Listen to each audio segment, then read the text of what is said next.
How's it going, everyone? This is Guide to Everything. In today's video, I'll show you the best OBS microphone settings for your HyperX QuadCast 2.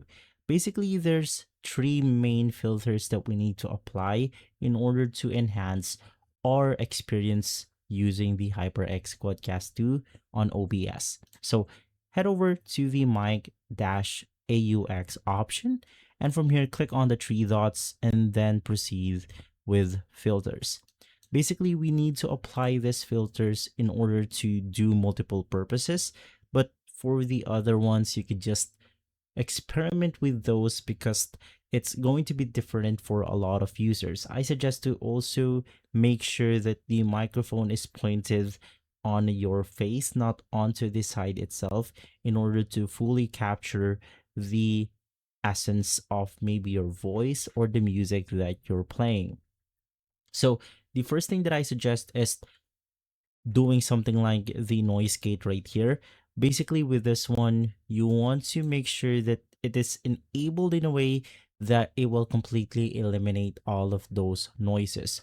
So for example, as of right now, I may be speaking around 30 to 50 decibels, and some noises will get captured if they are on this specific values.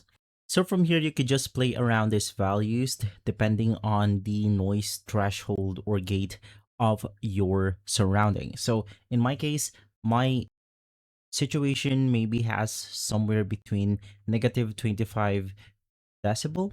Then you want to go ahead and also move forward with the open threshold. So now that you have your own noise gate, in order to eliminate those background noises, especially when you're not speaking, so it will not register onto your microphone. Now we need to add another one with noise suppression. Now basically with this one, it will actually eliminate audio while we are speaking onto our microphone. So with this one, you could just select something like the RNN noise if you have a good CPU, or you could use something like the ads low CPU usage with low quality, and then you can adjust the suppression level.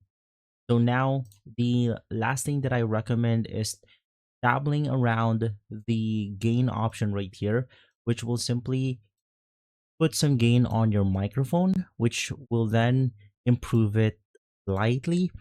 And then that's going to be it for our OBS microphone tutorial. If this video has been helpful, leave a like, subscribe, and follow us for more videos like this. Thanks for watching.